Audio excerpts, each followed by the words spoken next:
시간에 우리에게 주신 하나님의 말씀 우리 같이 한번 보겠습니다. 로마서 2장 25절에서 29절까지의 말씀을 보겠습니다.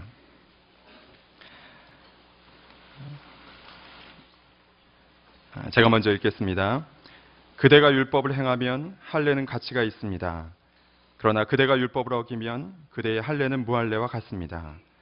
할례 받지 않은 사람이 율법의 요구를 지킨다면 그의 무할례가 할례로 여겨지지 않겠습니까? 본래 할례 받지 않은 사람이 율법을 지키면 율법의 조문과 할례를 소유하고도 율법을 어기는 그대를 심판하지 않겠습니까? 겉으로 유대 사람이라고 해서 참 유대 사람이 아니고 몸에 받은 할례가 참 할례가 아닙니다. 같이 읽겠습니다.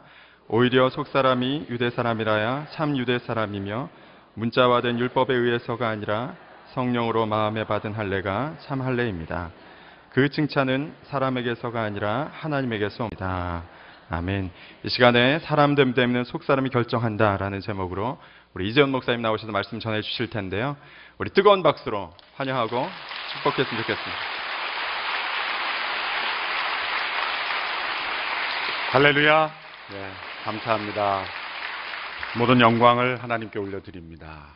여러분의 기도와 또 이 박수와 격려와 또 사랑으로 인해서 온누리 교회가 더욱 아름답게 세워져 가는 줄로 믿습니다. 또 오늘 찬송하시는 대장로님들의 그 헌신과 수고로 인해서 또 온누리 교회가 지금까지 아름답게 세워져 왔음을 하나님께 감사를 드립니다. 부르신 찬양, 여기에 모인 우리 얼마나 아름다운 찬양입니까? 올 한 해 표어가 저희가 함께 즐거워하고 함께 울라. 그 기쁨을 함께 나누고 슬픔을 함께 나눌 수 있는 그런 공동체. 또 저희끼리의 그런 나눔만이 아니라 어려운 사회와 이웃의 아픔과 슬픔을 함께 품고 나 때문에 우는 눈물이 아니라 이 사회와 열방을 위해서 우는 눈물이 많은 한 해가 되었으면 좋겠습니다. 우리 은퇴장로님들이 마지막에 그 부를 때 이 믿음 더욱 굳세를 할 때 올라가는 그 갈 때 이제 불안했어요. 어떻게 하시려고 끝까지 해냈어요. 화이팅 하셨습니다. 저는 이 새벽에 젊은 사람들도 고음에 올라가기 힘든데 역시 권사님들의 도움이 있었죠.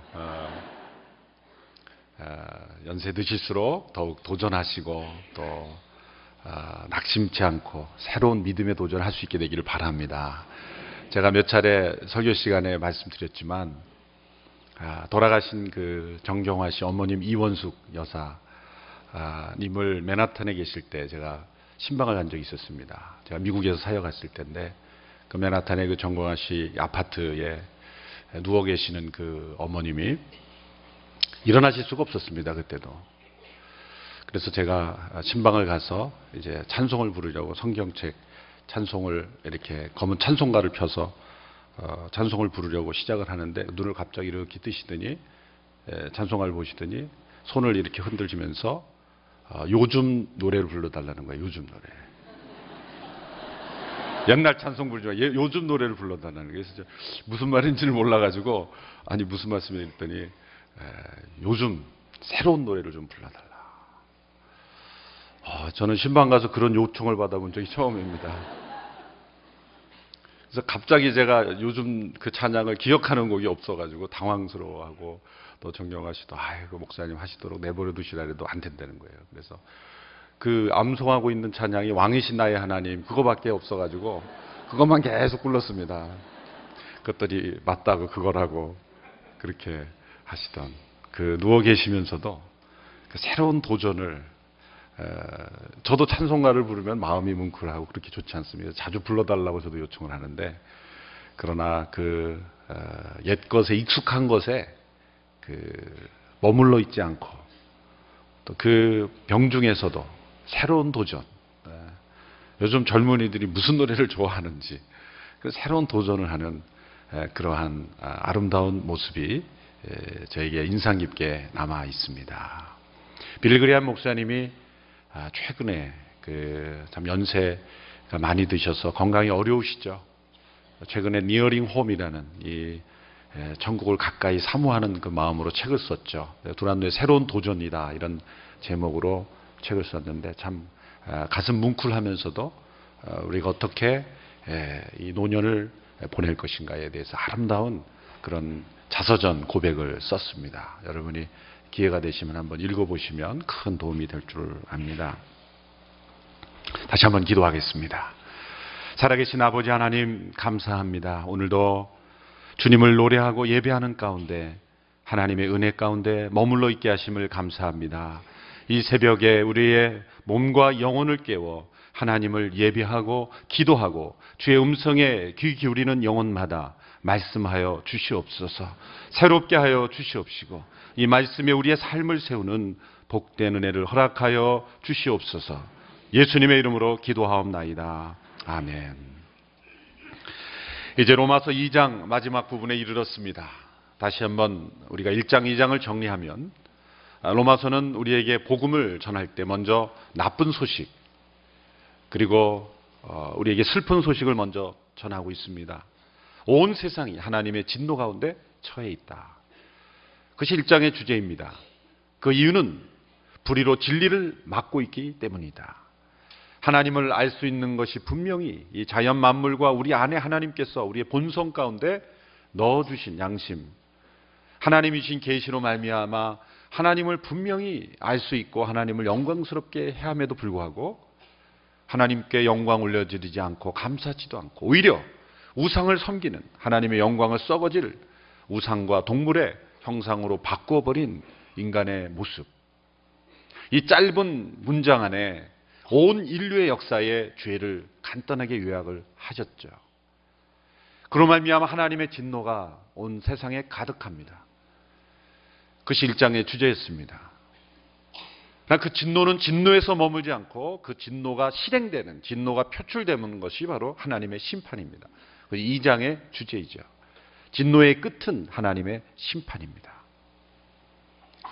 그러나 하나님의 심판은 공의로운 심판이요, 진리대로 행하는 심판이요, 우리의 행위를 따라 행하는 심판이요, 또 하나님께서 각 민족과 각 사람에게 주시는 계시대로 행하는 심판입니다. 율법을 주신 유대인들에게는 율법을 기준으로 심판할 것이요, 율법을 받지 않은 이방인들은 이방인들의 합당한 계시대로, 그래서 율법 없이 살아갔던 사람들은 율법 외에 하나님께서 주신 계시를 따라, 그래서 어제 말씀의 본성 속에 하나님의 율법의 요구를 넣어주셨다. 무슨 때로 인간의 도덕적인 윤리적인 요구일 수도 있습니다. 어떤 절대적 윤리를 향하여 나아가는 인간의 윤리성, 도덕성, 그 자체가 인간에게 기준이 된다는 것이죠. 하나님은 율법 없는 자에게는 율법 없는 자와 같이 심판하시고 율법 있는 자에게는 율법 있는 자로서 심판하시는, 각 사람에게 주시는 계시대로 심판하신다는 것입니다. 그러므로 핑계치 못할 것입니다. 또 하나님은 외모로 사람을 취함으로 외형적인 것으로 사람을 판단하지 않고 그 마음의 은밀한 동기까지, 그 마음의 생각까지 하나님은 판단하십니다. 그러므로 우리의 생각과 우리의 동기는 하나님 앞에서 행위인 것입니다. 우리가 꼭 몸으로 행하지 않았다 할지라도 우리의 마음의 은밀한 동기와 생각과 사상까지도 하나님 보실 때는 행위인 것입니다. 그러므로 우리의 마음의 모든 은밀한 것까지 심판하시는 그 하나님의 심판 앞에서 자유를 짜는 한 사람도 없다는 것입니다. 그럼에도 불구하고 이런 하나님의 심판에 대해서 나만큼은 이 하나님의 진노와 심판에서 해당되는 사람이 아니라고 주장할 사람이 틀림없이 있을 것을 아셨다는 거죠. 두 부류의 사람들이 존재합니다. 첫째는 도덕적으로 다른 사람보다 더 탁월하게 뛰어난 도덕 윤리의 삶을 사는 사람, 그래서 다른 사람을 판단할 수 있을 정도의 그런 도덕적인 삶을 사는 사람들, 법 없이도 살아갈 수 있다고 생각하는 그런 사람들. 그래서 저 사람이 하나님의 심판을 받는다고 한다면 누가 설 수 있겠느냐라고 말할 수 있는 그런 사람까지도 하나님의 심판의 대상이 된다는 거예요. 그 예가 욥이라고 말씀드렸습니다. 동방의 의인이라고 말할 수 있는, 모든 사람들에게 존경받던, 이 고대 근동 시대에 법 없이도 살 수 있다는 한 사람을 뽑으라면 욥일 것입니다. 그렇지만 그의 고난이 불어닥치고 그리고 시련이 불어닥치고 인간의 많은 간섭이 주어졌을 때 그의 마음속에 숨겨졌던 죄가 드러나기 시작했습니다. 그 욥기 주제는 고난을 통해서 하나님을 알아가는 것이기도 하지만 한편으로는 욥이 죄인이었다면 이 세상에 죄인이 아닌 사람은 없다. 그렇게도 해석할 수가 있는 거죠. 욥처럼 도덕적으로 의로운 삶을 성실하게 살았던 사람도 그 마음속에 죄가 있었다면 하나님의 진노와 심판 앞에서 자유로울 사람은 아무도 없다는 것이죠. 또 하나의 부류의 사람들이 바로 종교적 의의를 쌓아가는 사람들입니다. 사도 바울은 그 예로 유대인들을 들었습니다. 그 유대인을 미워했기 때문이 아니라 자신이 유대인이었고 그가 설명할 수 있는, 가장 정확하게 설명할 수 있는 것이 유대인이었기 때문에 그는 유대인을 예로 들어서 단지 유대인뿐만 아니라 하나의 인간들의 만들어낸 종교적 체계, 종교인으로서 다른 사람보다 우월하다고 생각하고 그리고 나는 종교 생활을 하고 있기 때문에 하나님의 심판으로부터 자유로울 것이라고 생각하는 그런 사람들의 문제를 지적했습니다. 그러나 율법 앞에서 어떠한 사람도 그 율법을 완전하게 지킬 수 없기 때문에 종교적 의로서는 하나님 앞에 그 심판을 면할 수가 없다. 그것을 어제 말씀에서 강조했습니다. 도덕과 종교, 이것이 바로 하나님의 심판을 면해보려고 하는, 그 심판의 대상으로부터 제외될 수 있다고 생각하는 인간들의 대표적인 두 개의 영역인 것입니다. 도덕과 종교. 그러나 왜 이 두 가지 영역이 하나님의 심판을 면하게 할 수 없습니까? 어떤 도덕이든지 어떤 윤리든지 어떤 종교든지 한 시대의 문화를 벗어날 수가 없기 때문입니다. 상대적이기 때문입니다. 그러면 기독교는 종교가 아닌가요? 아닙니다. 여러분, 이것을 분명하게 이 차이를 깨달아야만 우리의 믿음의 근본적인 변화가 일어나는 것입니다. 물론 사회적으로 일반 문화적으로는 기독교를 하나의 종교로서 인정할 것입니다. 그러나 믿음 안에 있는 저희들은 기독교가 종교가 하나의 종교 중에 하나의 선택사항이라고 생각해서는 안 되는 것입니다. 왜 기독교가 종교가 아닙니까? 종교란 인간들이 만들어낸 어떤 사상적인 체계입니다. 종교란 어떤 창시자의 가르침을 따라 살겠다고 생각하는 사람들입니다. 그러면 우리도 예수님의 가르침을 따라 살고 있지 않나요? 맞습니다. 그러나 거기에 머무는 것이 아니죠. 다른 종교의 창시자의 가르침을 따라 그렇게 선하게 도덕적으로 살겠다라고 하는 것과 같은 것이 기독교의 전부가 아닙니다.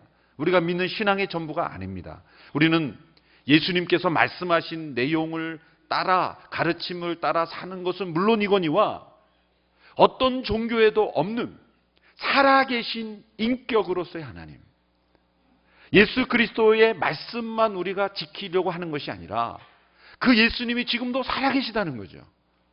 그 살아계신 분과의 연합, 그분과의 교통, 그분과의 대화, 이러한 살아있는 인격적인 하나님과의 교통이 어느 종교에 있습니까?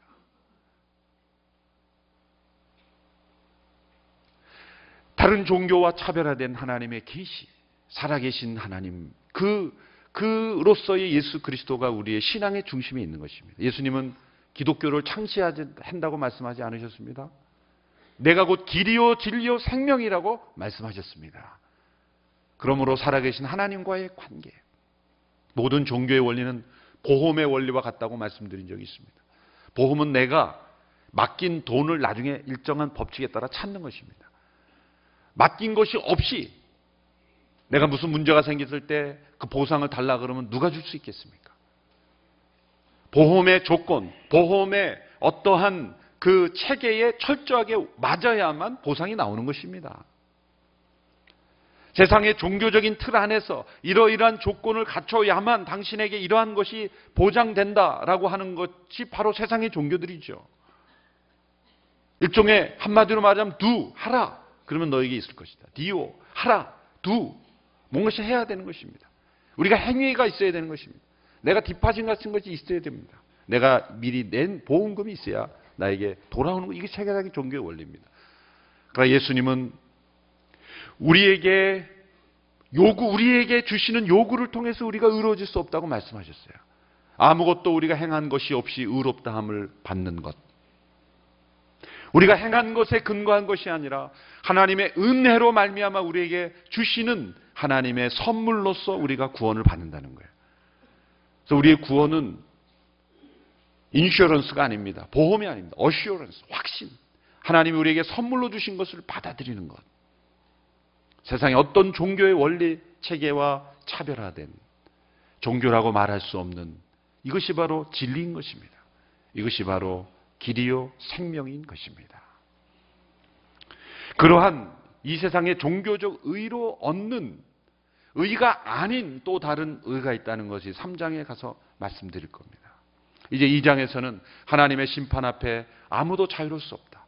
어떤 도덕으로도 어떤 종교적 노력으로도 하나님의 심판에서 벗어날 수 없다라는 것을 강조하는 것입니다. 오늘 마지막 부분에서 사도 바울은 이 할례라는 제도를 통해서 유대인들의 마음속에 있었던 종교적 체계, 종교적 신념, 어떤 종교적 의를 해체시키고 있는 것입니다. 이런 유대인들의 사고방식, 유대인 신드롬이라고 말할 수가 있죠. 근데 우리도 믿음의 생활을 오래 하다 보면 자칫 잘못하면 종교 생활에 빠질 때가 있어요. 유대인 신드롬에 빠질 때가 있어요. 누군가에게 교회를 다니고 있는 어떤 분에게 예수 믿으십니까? 그랬더니 제가 교회를 나오고 있지 않습니까? 물론 맞는 말이죠. 교회 나오냐 나오지 않느냐 물어본 게 아니라 예수님을 믿으시냐고 물어본 건데 제가 여기 예배 나와 있지 않습니까? 예수 믿으십니까? 어떤 분이 저희 아버님이 장로님이십니다. 아니 예수를 믿느냐고요? 저희 아버님이 목사님이십니다. 예수 믿느냐고요? 그랬더니 저희 집안에 교회 다니지 않는 사람 한 사람도 없습니다. 예수 믿느냐고요? 계속 추궁하면 불안해서 근데 제가 예수는 안 믿는 것 같습니다. 이 종교적 체계 안에 문화 속에 사로잡혀 있으면 내가 예수 믿는 것으로 착각할 때가 많습니다. 빌리그리암 목사님이 이런 말을 했습니다. 내가 구원받는 것은 수십만 명을 주님 앞에 인도했기 때문이 아니라 내가 죄인이기 때문이다. 정확한 복음을 알고 계신 분이죠. 교회에서 수십 년간 봉사했기 때문에 구원받는다면 그건 종교입니다. 수십 년 봉사했기 때문에 구원받는 것이 아니라 하나님의 진노 앞에 있는 죄인이기 때문에 구원받는 것입니다. 그리고 예수 그리스도의 은혜 때문에 구원받는 것입니다. 우리가 행한 어떤 종교적 의로움이 하나님의 심판의 대상에서 제외할 수가 없는 거죠. 그러나 우리의 봉사와 헌신과 교회의 모든 그러한 생활은 열매이고 감사의 내용이고 신앙의 고백이어야 하는 것입니다. 그 순서가 뒤바뀌는 순간 우리는 종교적 의로움에 빠질 수가 있는 거죠. 그것이 바리새인들의 문제였습니다. 유대인들의 문제였습니다.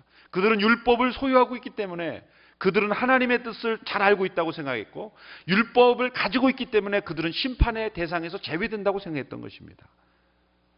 이스라엘 역사를 보면은 사울이 했던 잘못된 의식이 바로 그것이었죠. 블레셋과의 전쟁이 났을 때 법궤를 가져오라 그랬습니다. 왜 법궤를 가져오라 그랬습니까? 하나님을 의지하는 신앙의 표현이 아니라 법궤가 우리 곁에 있으면 전쟁에서 이길 것 같으니까. 맞는 말 같은데 틀린 말이었습니다. 성경책을 가슴에 품고 전쟁에 나가면 총알이 피해갑니까? 물론 하나님께서 기적적인 방법으로 총알이 맞았는데 성경책에 이렇게 부딪혀서 그런 간증도 제가 들어본 적이 있어요. 그러나 성경책을 품고 있다 그래서 총알이 저절로 피해가진 않습니다. 그렇게 생각하는 것은 성물주의, 세크레멘털리즘이에요. 법궤가 있으면 우리가 전쟁에 이긴다. 그런 생각을 가질 때 하나님이 어떻게 하니까 법궤를 뺏겨버리게 하셨어요. 법궤를 블레셋이 가져가 버리게 하셨어요. 내가 법궤 때문에 법궤와 함께 하시는 하나님의 임재를 보여주었지만 자동적으로 법궤가 너희 곁에 있다고 해서 너희들의 믿음의 고백이 없이 믿음의 고백도 없는데 법궤가 함께 있다고 해서 자동적으로 전쟁에 승리한 게 아니라는 걸 보여주기 위해서 하나님께서 법궤를 빼앗겨버리게 해보셨어요. 그런데 놀랍게도 그 이방인들의 민족이 법궤를 빼앗아 갔지 않습니까? 근데 자꾸 이상한 일이 생기기 시작하는 거예요. 법궤를 막 방치하니까 막 그 사람들에게 재앙이 임하고 막 이리서 그 법궤를 서로 가지지 않으려고 보관하지 않으려고 거기에서는 또 신비한 일이라는 거예요. 법궤가 있기 때문에 놀라운 일이라는 거예요. 왜? 그들은 이방인들이기 때문에. 함부로 대하지 않게 하려고. 이 양면을 잘 우리가 해야 합니다. 우리가 신앙 안에 있으면서 잘못된 종교적 의에 빠질 수가 있습니다. 이러한 모든 의로움을 벗겨내고 우리가 하나님 앞에, 하나님의 진노 앞에 있는 죄인, 하나님의 심판 앞에 서 있는 죄인으로서 먼저 나아가야 하는 거예요. 지금까지 교회 안에서 쌓은 모든 어떠한 이력 다 내려놓고 로마서를 읽어야 구원의 감격이 회복되는 것입니다. 근데 1장, 2장을 읽는데도 내가 수십 년 교회에 있었던 경력이 더 크게 생각이 나면 구원의 감격이 없어지는 거예요. 무엇이 더 크게 됩니까? 내 신앙 이력, 봉사 경력이 더 중요하게 되면 우리는 순식간에 믿음에 살면서 종교적 삶으로 떨어져 버리는 겁니다. 유대인들의 잘못에 빠지게 되는 것입니다. 유대인들을 5가지 질문으로 질책했죠. 유대인의 남이 무엇이냐? 너희가 율법을 소유하는데 율법을 안 지키지 않냐? 가르치는 자가 너 자신을 가르치지 않지 않냐? 우리가 종교적 의로움에 빠지게 되면 자기 모순에 빠지게 된다는 거예요. 그 대표적인 예가 바로 할례 제도였습니다. 할례 제도는 유대인의 심벌이었습니다. 유대인의 유대인됨을 보여주는 그러한 대표적인 예였죠. 이런 종교적 체계를 유지하고 있는 아주 중요한 제도가 할례 제도였습니다. 탈무드에 보면 유대인들은 심지어 아브라함이 지옥 입구에서 할례를 받았는지 안 받았는지를 확인하고 할례 받은 사람은 지옥에 들어가지 못하도록 막아준다고 그렇게 믿기까지 했다고 합니다. 이제 25절에서 29절에서 이스라엘 백성들이 종교적 의로움의 하나의 심볼로서 유지하고 있었던 이 할례 제도가 더 이상 무의미하다는 것을 선언하고 있는 것입니다. 그래서 스스로를 하나님의 백성이라고 생각하고 심판으로부터 면제받는 대상이라고 생각하는 유대인들을 그 사고방식을 무너뜨리고 있는 것입니다. 그 유대인들의 사고방식에는, 그들의 생각 속에는 할례를 받으면 영원한 하나님의 백성으로 남는다는 고정관념이 있었던 것입니다. 이것은 할례를 하라고 하시는 그런 하나님의 뜻을 오해한 것입니다. 오늘 본문에 보십시오. 오늘 본문 25절, 26절을 함께 읽겠습니다. 시작. 그대가 율법을 행하면 할례는 가치가 있습니다. 그러나 그대가 율법을 어기면 그대의 할례는 무할례와 같습니다. 할례 받지 않은 사람이 율법의 요구를 지킨다면 그의 무할례가 할례로 여겨지지 않겠습니까? 27절까지 있습니다. 시작. 본래 할례 받지 않은 사람이 율법을 지키면 율법의 조문과 할례를 소유하고도 율법을 어기는 그대를 심판하지 않겠습니까? 만일 할례를 받았다 할지라도 1장에 나타난 그 죄들, 여러 가지 죄의 리스트들이 있는데 할례를 받았다 할지라도 그 죄 중 하나라도 적용이 되면 그 할례는 무할례와 같는 것이다. 할례 받지 않은 것과 똑같은 것이다. 할례 받은 그 증거가 죄인이 아니라는 증거가 아니라는 거죠. 만일 반대로 할례를 받지 못한 이방인이라 할지라도 그 율법을 지킨다면 그는 할례를 받은 거하고 동일한 것이다.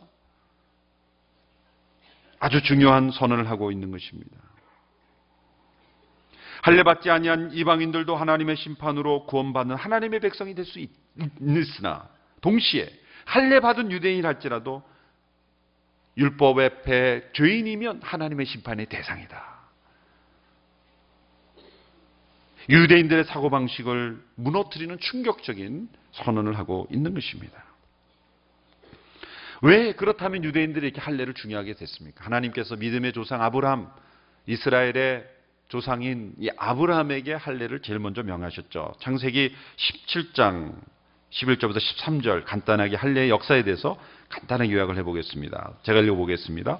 너희는 포피를 베어 할례를 행하여라. 이것이 나와 너희 사이에 맺은 언약의 표시가 될 것이다. 집에서 태어난 사람이든 내 자손이 아닌 이방 사람에게 돈 주고 산 사람이든 상관없이 대대로 너희 가운데 모든 남자아이는 태어난 지 8일 만에 할례를 받아야 한다. 내 집에서 태어난 사람이든 돈 주고 산 사람이든 다 할례를 받아야 한다. 그렇게 해야 내 언약이 너희 몸에 영원한 언약으로 새겨질 것이다. 몸에 남성의 그런 성기의 일부를 포피를 베어 할례를 행하는 이 의식, 이것은 이스라엘에만 있었던 것은 아닙니다. 당시 애굽을 비롯한 그런 이스라엘 주변 나라 고대 근동에 흔히 행해졌던 관습이었습니다. 하나님께서 당시 어떤 문화로 해지던 그런 제도를 하나님과의 관계의 표시로 하나님이 채택하신 것입니다. 왜냐하면 사람들은 언어와 문화를 통해서만 이해할 수 있기 때문입니다. 문화적 관습을 사용하신 것입니다. 그런데 다른 민족의 할례와 다른 점이 있었습니다. 다른 민족의 경우에는 성인이 되는 의식으로 행했지만 이스라엘 민족은 태어난 지 8일 만에 행했다는 것입니다. 이 할례를 남자에게만 행하도록 한 것은 당시 문화에서 남자의 신체를 기억하는 표시로 사용했다라는 그러한 문화적 개념 때문에 그랬던 것입니다. 히브리어의 남성을 의미하는 단어가 자카르라는 단어인데 히브리어로 자카르라는 단어, 기억하다라는 단어도 같은 단어입니다. 끄원이 같습니다. 그러므로 남자만 했겠지만 남자만이 아니라 모든 백성들의 이 남자가 대표성을 가지고 이 할례를 행했던 것입니다. 언약의 표시를 몸에 새김으로 인해서 그 언약을 잊지 않도록 하는 일종의 방법이 의식이었던 것입니다. 여호수아 시대에 보면은 하나님께서 가나안 정복 전쟁을 시작하기 전에 할례를 행하라고 하죠. 시점을 보면 할례를 행하지 않아야 되는 시점입니다. 그러나 하나님께서 뭐라고 말씀하시면서 할례를 행하라고 하셨는지를 보십시오. 여호수아 5장 9절의 말씀 우리 같이 한번 읽어보겠습니다. 여호수아 5장 9절 시작. 그때 여호와께서 여호수아에게 말씀하셨습니다. 오늘 내가 너희에게서 이집트의 수치를 굴려내 버렸다. 그리하여 그곳 이름이 오늘날까지 길갈이라 불리게 되었습니다. 자, 이 말씀을 받은 이스라엘 백성들은 출애굽 세대가 아닙니다. 여호수아와 갈렙 이외의 모든 사람들은 바로 광야에서 태어난 세대들입니다. 그들은 애굽의 경험이 없습니다. 그런데 그들에게 할례를 행하라고 하시고 뭐라고 말씀하십니까? 애굽의 수치를 끊어내었다. 애굽의 수치를 굴러내버렸다. 왜 그렇게 설명하시는 것일까요? 어쩌면 광야의 수치를 끊어내었다 이렇게 설명하면 좀 이해가 될 텐데 그렇게 설명하지 않고 이 애굽의 수치를 경험하지 못한 사람들에게 애굽의 수치를 내가 끊어내었다 이렇게 설명했다는 거예요.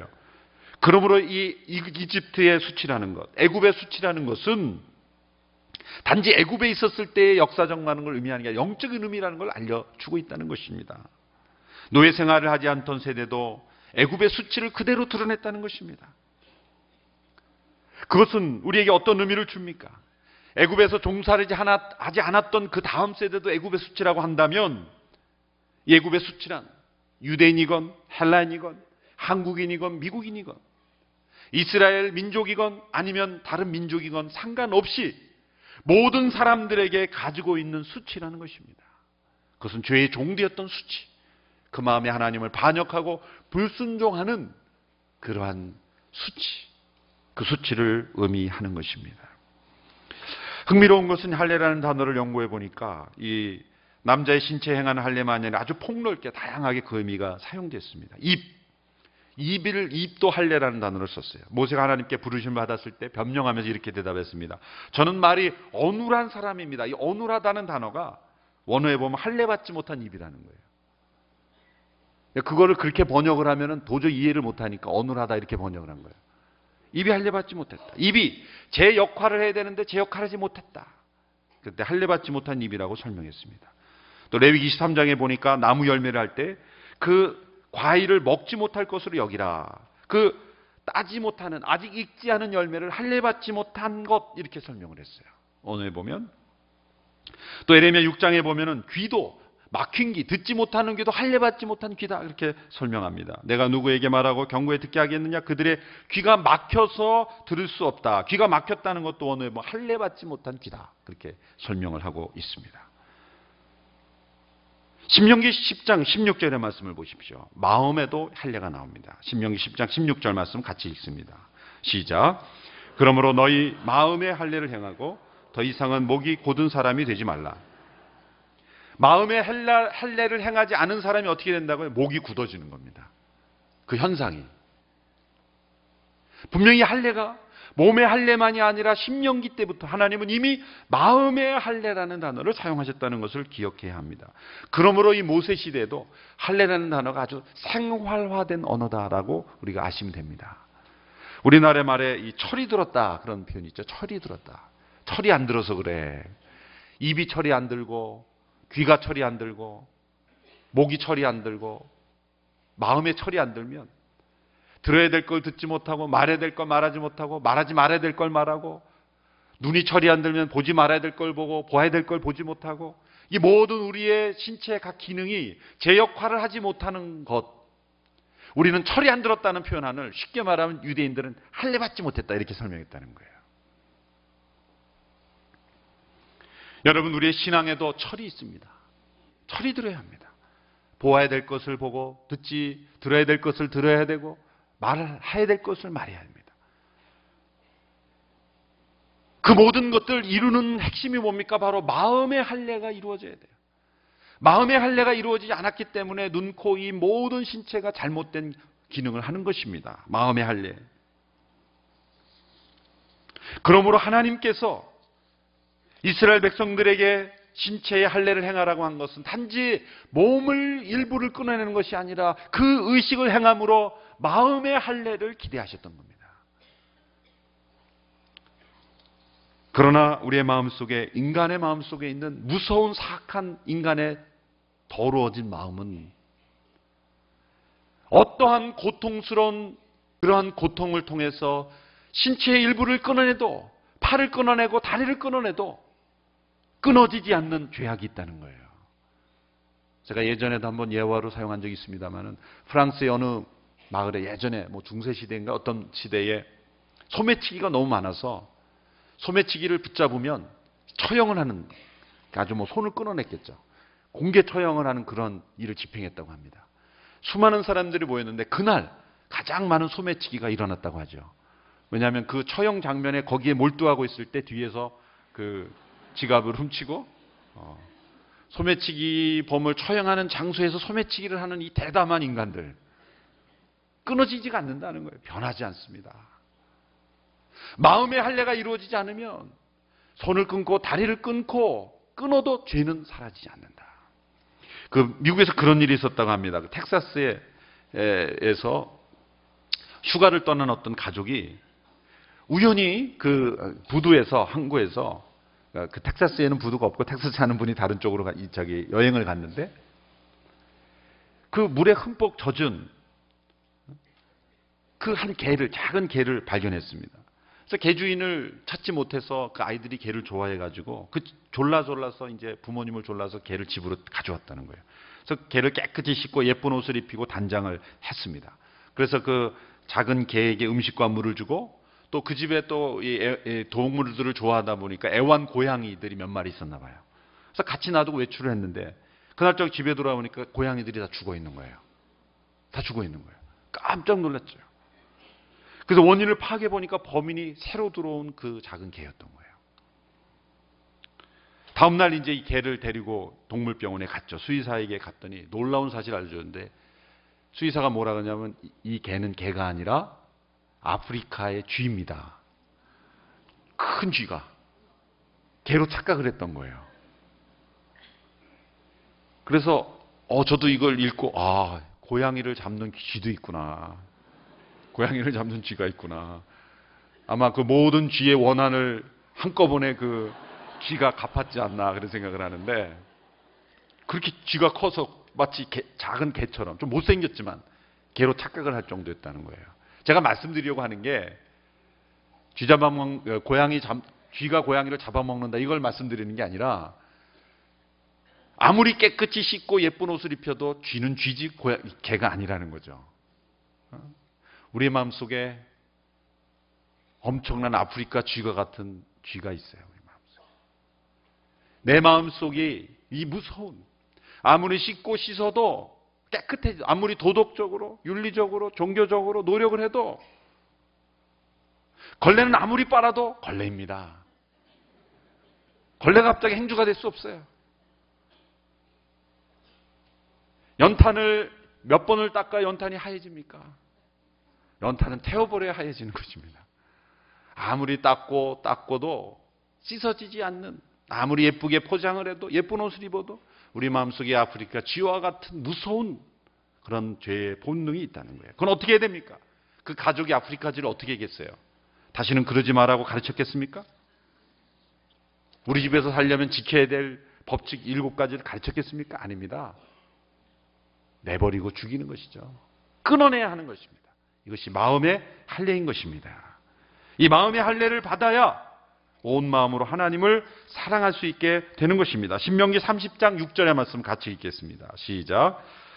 너희 하나님 여호와께서 너희 마음과 너희 자손들의 마음에 할례를 베푸시고 너희가 그분을 너희 온 마음과 온 영혼으로 사랑하게 하셔서 너희를 살게 하실 것이다. 이 마음의 할례를 하나님은 신명기에서 많이 강조하셨어요. 이 마음의 할례를 행해야 온 마음으로 하나님을 사랑할 수 있다는 것입니다. 또 하나님께서는 몸의 할례만 의지하고 몸의 할례를 받았으면 우리는 다 되었다라고 생각하는 이스라엘의 종교적 의로움을 깨트리기 위해서 이런 말씀을 주셨어요. 멸망의 원인을 몸의 할례만 받고 마음의 할례를 받지 않았기 때문이라고 하시는 말씀이 있어요. 에레미야 9장 25절 26절의 말씀, 할례라는 단어를 잘 살펴보시면서 함께 읽겠습니다. 시작. 여호와의 말이다.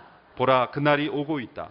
내가 몸에만 할례를 받은 사람을 모두 처벌할 것이다. 이집트, 유다, 에돔, 암몬의 자손, 모압, 그리고 멀리 광야에 사는 모든 사람들을 처벌할 것이다. 이는 이 모든 민족들이 할례 받지 못했고 이스라엘 온 집 또한 마음의 할례를 받지 못했기 때문이다. 분명히 나옵니다. 그러므로 이 하나님의 여러 말씀을 종합해 보면, 제가 몇 구절만 했지만 이스라엘 역사에서 하나님은 아브라함에게 몸의 할례를 행한 것으로 모든 것을 보장해주고 하나님의 심판에서 제외시켜주고 구원을 보장해주고 영원한 나라의 하나님 백성으로 인정한 것이 아니라는 거죠. 그것은 하나의 의식, 하나의 일부였던 것입니다. 그것이 목표하는 것은 바로 마음의 할례였다는 거예요. 그러므로 몸의 할례만 의지하는 사람들을 모두 처벌할 것이다, 이렇게 말씀하셨잖아요. 왜 이스라엘 백성들이 멸망했습니까? 몸의 할례를 안 받았기 때문입니까? 아니죠. 몸의 할례만 행했기 때문입니다. 그리고 그것을 하나님처럼 종교적 의로움으로 주장했기 때문에 하나님께서 마음의 할례를 행하지 않는 너희들을 내가 처벌할 것이다, 이렇게 하나님께서 경고하고 계신 것입니다. 이러한 배경을 토대로 해서 이제 28절 29절의 사도 바울의 이 말씀을 함께 읽어보십시오. 그러면 이해가 될 것입니다. 28절 29절 말씀 같이 읽겠습니다. 시작. 겉으로 유대 사람이라고 해서 참 유대 사람이 아니고 몸에 받은 할례가 참 할례가 아닙니다. 유대 사람이라야 참 유대 사람이며 문자화된 율법에 의해서가 아니라 성령으로 마음에 받은 할례가 참 할례입니다. 그 칭찬은 사람에게서가 아니라 하나님에게서 옵니다. 그러므로 이 바울의 이 고백은 바울이 새롭게 가져온 것이 아니라는 것입니다. 이것은 구약에 이미 하나님께서 할례를 생각하실 때부터 생각하셨던, 이스라엘 역사에서 그렇게 수많은 유대인들이 할례를 존중하고 지키려고 노력하고 8일만 되면 엄격하게 시행했던 할례, 그것이 그들의 종교적 의로움의 상징이었지만 그것이 아니라 마음의 할례가 진정한 할례이다. 진정한 유대인이 무엇이냐? 혈통과 민족으로 유대인이 진정한 유대인이 아니라 그 마음의 할례를 받은 영혼이 진정한 유대인이라는 것입니다. 그러면 유대인이라는 것은 단지 민족적인 유대인만을 의미하는 것이 아니라 먼저 선택을 받은 하나님의 백성들이 다 유대인인 것입니다. 그래서 갈라디아서 4장에 보면 더 잘 나오죠. 예수 그리스도를 주로 고백하는 사람들이 곧 아브라함의 후손이 된다는 것입니다. 진정한 이스라엘이 바로 하나님의 백성들이라는 거죠. 우리가 곧 마음의 할례를 받으면 우리가 유대인이요 참 이스라엘이 된다는 것입니다. 조금만 더 우리가 함께 5분만 더 살펴보면, 이 마음의 할례가 골로새서에 보면 세례로 이어집니다. 그럼 마음의 할례란 무엇입니까? 오늘 이 시대에 우리가 행하고 있는 의식의 하나로 생각하면 세례로 이어집니다. 골로새서 2장 11절 12절의 말씀을 함께 읽겠습니다. 시작. 그리스도 안에서 여러분은 육신의 몸을 벗어버리는 그리스도의 할례, 곧 손으로 하지 않은 할례를 받았습니다. 또한 여러분은 세례로 그리스도와 함께 장사됐고 죽은 사람들 가운데서 그리스도를 살리신 하나님의 능력을 믿음으로 그리스도 안에서 그리스도와 함께 다시 살아났습니다. 그리스도 안에서 우리가 받은 것을 설명합니다. 육신의 몸을 벗어버리는 그리스도의 할례를 설명하셨어요. 신명기에 나타난, 에레미야에 나타난 그 마음의 할례란 곧 그리스도의 할례다. 그것은 곧 세례다. 손으로 행하지 않은 할례. 그래서 구약시대의 할례가 신약시대의 세례로 넘어온 것을 의미하는 것이죠. 이 세례도 사실 문화적인 것입니다. 신약시대에 있었던 물로 씻는 그런 관습, 그 세례를 채택하신 것이죠. 예수님께 창설하신 것이 아니라 이미 신약시대에 물로 씻어 마음을 깨끗하게 하는 것을 의미하는 세례 예식이 있었던 것입니다. 이 세례 예식을 통해서 할례의 의미를 계속 설명해 주신 것입니다. 그러면 신약시대의 세례 의식을 통하여 물속에 들어갔다 나오면 사람 변화됩니까? 아닙니다. 똑같은 원리입니다. 여러분, 인도의 겐지지강에 보면은 1년에 몇 차례 그 겐지지강에 모여서 수많은 사람들이 물속에 들어왔다 나왔다 자신을 정결케 하죠. 가만히 보면은 들어갔다 나오면 몸이 더 더러워져요. 도저히 왜? 위에서는 뭐 대소변도 하보고 목욕하고 그런 물인데 그 물에 들어갔다 나오면 정결해진다. 정결해집니까? 더 더러워지죠? 근데 왜 정결해진다고 말하죠? 생각 속에 그렇게 되는 거예요. 종교적 체계 속에 이 물에 들어갔다 나오면 정결한 것이다. 신의 저주를 받지 않는다는 그런 의식 속에 1년 동안 나에게 재앙이 없을 것이라는 의식이 만든 정결이지 실제 정결은 아닌 것입니다. 여기서 우리의 신약시대에 오늘 이 시대에 우리가 살고 있는 저희들도 구약의 이스라엘 백성들이 할례를 받으면 저절로 우리 하나님의 백성이고 심판을 받지 않는다라고 생각해서 조심스럽지만 물로 세례만 받으면 모든 것이 끝났어 라고 생각해서는 안 된다는 거예요. 이스라엘 백성들의 몸의 할례만 받고 마음의 할례를 받지 않는 사람들이 심판의 대상이 된 것처럼 형식적인 물뿌림의 세례 혹은 침례 혹은 세례, 형식적인 것으로 그것으로 내가 의로워졌다라고 생각해서는 똑같이 유대인처럼 된다는 것입니다. 그러므로 진정한 마음의 세례가 있어야 되는 거예요. 우리에게는. 이스라엘 백성들에게 마음의 할례가 있었던 것처럼 오늘 이 시대에는 마음의 세례, 그것이 바로 성령의 세례입니다. 성령의 세례. 예수님 말씀하셨어요. 나는 물로 세례 요한이 나는 물로 세례를 주지만 내 뒤에 오시는 성부는 성령으로 세례를 줄 것이다. 그리스도의 세례란, 그리스도의 할례란 무엇입니까? 우리가 그리스도의 몸의 한 일부가 되는 거예요. 성령 안에서 거듭나고 우리의 죄를 끊어내고 예수 그리스도와 함께 죽고 함께 살아나는 것. 이것이 세례입니다. 세례는 그리스도의 몸으로 들어가는 것입니다. 십자가를 체험하는 것입니다. 에스겔 36장 25절부터 27절까지를 읽고 마치겠습니다. 함께 에스겔 36장 같이 읽습니다. 시작. 내가 너희 위에 깨끗한 물을 뿌릴 것이니 너희는 깨끗해질 것이다. 내가 너희의 모든 더러움과 너희의 모든 우상들로부터 너희를 깨끗하게 할 것이다. 내가 너희에게 새로운 마음을 주고 너희 안에 새로운 영을 줄 것이다. 내가 너희 육신으로부터 돌과 같이 굳은 마음을 없애고 너희에게 살처럼 부드러운 마음을 줄 것이다. 그리고 내가 내 성령을 너희 안에 주어서 너희로 하여금 내 법령을 따르며 내 규례를 지키고 행하게 만들 것이다. 육신으로부터 돌과 같이 굳은 마음을 제거하고 이것이 마음의 할례입니다. 그 일은 누가 하는가? 우리가 하는 게 아니에요. 성령님께서 하시는 거예요. 성령님께서 하시려면 뭐를 인정해야 돼요? 내가 하나님의 진노와 심판 가운데 있는 죄인이라는 걸 인정하고 십자가의 그 은혜, 예수님께서 나를 대신하여 죽으셨다는 걸 믿는 그 순간 우리의 모든 육신이 그리스도와 함께 십자가에 못 박히게 되는 것. 로마서 6장에서 우리가 살펴보게 될 것입니다. 사도 바울은 처음부터 모든 것을 다 설명하고 있지 않아요. 이제 이 단계에서는 우리가 마음의 할례가 필요하다. 마음의 세례가 필요하다. 그것은 성령님의 능력으로만 가능하다. 여기까지만 알고 계속해서 새벽기도에 오시면 이제 다음 주 그 다음 주에 이제 마음의 할례를 체험하는 로마서 8장의 놀라운 능력, 로마서 6장, 7장, 8장의 핵심적인 그 복음의 능력을 체험하게 될 줄로 믿습니다. 기도하겠습니다. 살아계신 하나님 아버지, 우리에게 놀라운 복음의 길을 허락하심을 감사합니다. 구원의 길을 허락하심을 감사합니다. 도덕적 의로움도 아니요, 종교적 의로움도 아니요, 우리가 인간이 만들어낸 어떤 사상으로부터 받는 것이 아니라 온전히 하나님의 진노와 심판 앞에 죄인으로밖에 설 수 없는 저희들, 그러나 하나님께서 은혜로 주시는 구원의 선물인 것을 믿습니다. 이 구원이 우리에게 감격으로 다가오게 하시고 놀라운 은총으로 다가오게 하여 주시고 마음의 할례, 마음의 세례를 경험하는 우리 모두가 될 수 있도록 축복하여 주옵소서. 새벽마다 마음을 기울여 기대함으로, 간절함으로 하나님 앞에 기도하는 모든 기도의 제목들이 아름답게 이루어지게 하여 주시옵시고 하나님의 놀라우신 은혜가 임하는 이 40일의 특별 새벽기도 집회가 되게 하여 주시옵시고, 이 40일을 지키는 것 자체가 우리에게 의로움이 아니라 이 40일을 통하여 하나님을 만나는 거룩한 의를 덧입게 하여 주시옵소서. 우리의 모든 신앙의 삶이 나의 의로움을 쌓아가는, 나의 이력을 쌓아가는 삶이 되지 않게 하여 주시고, 하나님과 동행하며 생명력 있는 신앙을 누리는 복된 믿음의 삶이 되게 하여 주시옵소서. 예수님의 이름으로 기도하옵나이다. 아멘. 기도하기 전에 광고를 드립니다. 여러분 들어오시다가 입구에서 보셨을 텐데, 서울시의회에서 통과시킨 학생인권 조례에 대한 반대 서명운동이 있습니다.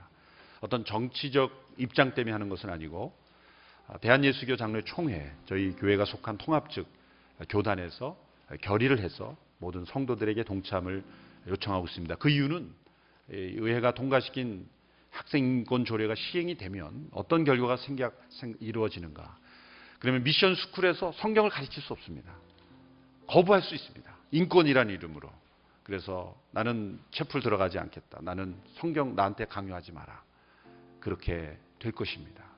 그리고 동성연애 낙태도 인권이라는 이름으로 보장될 수 있는 그러한 모습이 예상되기 때문에 미국의 케네디 대통령이 공립학교에서 예배를 금지시키고 기도를 금지시키고 성경을 금지시킨 것이 지금의 미국의 영적인 혼란을 가져왔다고 모든 사람 역사가들이 평가하고 있습니다. 저는 이런 조례가 그런 또 하나의 케네디법이 되지 않게 되기를 바랍니다. 그러므로 우리 그리스도인들은 의사를 표시해야만 합니다. 그렇지 않으면 우리 후대들에게 큰 오점을 남길 수 있다고 생각합니다. 그러나 이것을 의회가 제정한 것을 다시 뒤집어 엎기 위해서는 많은 사람들의 서명이 필요하다고 합니다. 그래서 바쁘시더라도 서명해 주시고 우리의 신앙을 다음 세대에 지키고, 미국은 그래도 사립학교에서는, 그래도 공립학교에서는 금지되어 있지만 사립학교에서 신앙교육을 제대로 할 수 있는 학교들이 많이 있습니다. 우리나라는 사립학교도 이제 안 됩니다. 이 법이 동일하게 적용되면은. 그래도 미션 스쿨, 이런 믿음을 가르치는 학교에서는 자유롭게 싫더라도 내가 받아들이기 어렵더라도 그렇게 그것을 강요가 아닌 사랑으로 받아야 되는데 종교적 강요라고 인권을 침해하는 것으로 판단을 한 것이죠. 그 부분이 사실 가장 중요한 겁니다. 어느 특정 정당을 도와주기 위해서 한 것도 아니고 특정 정당을 무너뜨리기 위한 것도 아닙니다. 정치적 입장이 아니라 신앙적 입장이라는 것. 그런 입장에서 저희 교단에서 결의를 해서 긴급히 저희들에게 공문을 내려보냈습니다. 그래서 특별히 서울 서민고 양재 예배 드리시는 분들, 그래서 서명을 해주시고, 또 그 예배에 나오지 않은 분들은 또 주중에라도 이번 주일까지 아마 계속해서 서명을 할 수 있을 것입니다. 우리 함께 기도하며 나가겠습니다. 시간 합심해서